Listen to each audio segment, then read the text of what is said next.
Hello, and a very special welcome to those of you logging in for the first time. The purpose of today's lecture is to offer a broad overview of Korean history from the Joseon period beginning in the 14th century to the mid-20th century, with a particular focus on a series of social and cultural transformations that would have profound impact on gender relations, starting with the Confucianization of the Korean Peninsula. Visitors often remark that South Korea is the most Confucian society in East Asia. In fact, traditional Korea differed remarkably in the early periods under Buddhism or shamanism. It was under the founders of the Joseon Dynasty who usurped the throne in 1392 under the leadership of Lee Seung-ge, who launched a series of social, economic, and political reforms that would transform the state into a neo-Confucian society. This process went through several stages, and it was not until the middle of the 16th century that the impact of these changes made its mark, where Korean elites embraced the neo-Confucian ideology so completely that after the collapse of the Ming Dynasty, many felt that they were the last bastion of true Confucian civilization.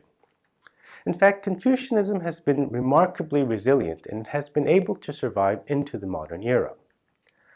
I would like you now to read the first chapter of my book, which is available at the UC Press website under the Politics of Gender in Colonial Korea, before I proceed with my discussion on the impact of Confucianism and gender discrimination. One thing that I suggest in my chapter is that the transformation of the family from the Goryeo to the Joseon Dynasty resulted in the gradual decline of Korean women's status and visibility in the public sphere. Perhaps the most significant change was a shift from an emphasis on a matrilineal to a patrilineal structure of kinship and identity. For example, in the previous Goryeo dynasty, it was customary for the newly married couple to live with the bride's family, which certainly offered numerous advantages for women, not least of which was economic. A woman could safeguard her portion of the inheritance, which she shared equally with her male siblings. However, the institution of a patrilineal line naturally eroded women's rights and privileges, from the changing of residential arrangements to the rigid rule of primogeniture, which singled out the eldest son as the preferred heir. There is no doubt that giving birth to a son was now considered paramount for sustaining the lineage, but also women's freedom of movement became severely restricted as Confucian moralists imposed a strict division of the sexes, allegedly to prevent adultery and other sexual improprieties.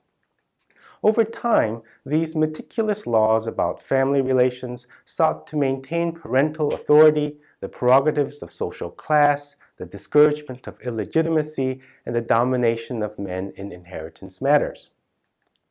Having read the first chapter of my book, can you identify some of the legal injunctions against women? What kinds of new scripts were constructed specifically for women during this period?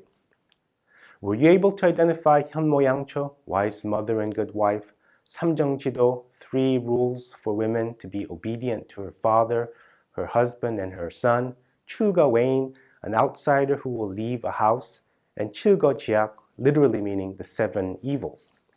Yes, Joseon Dynasty was quite oppressive. Now, did this mean that Korean women were completely powerless in this apparently rigid structure?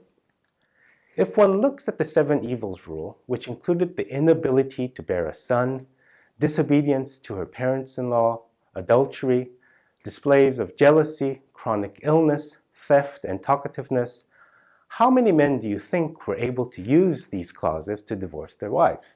Only a handful. Students always ask me, how does one prove displays of jealousy?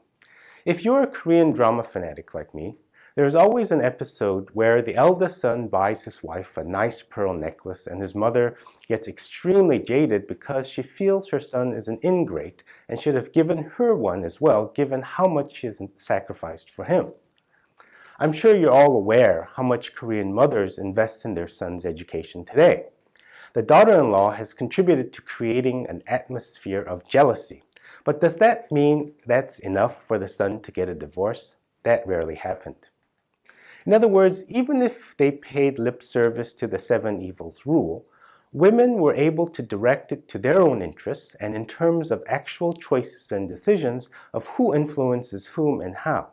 In many cases, the mother-son relationship softened the edges of the patriarchy. As the anthropologist Jo Hae-jung notes, Korean society might be an ideal case for studying the relationship between mother power and woman power and the mechanism by which a rigid male-dominant system can be maintained alongside an overwhelming mother power. For as many unequal injunctions imposed on women, there were equally as many loopholes which women could resort to.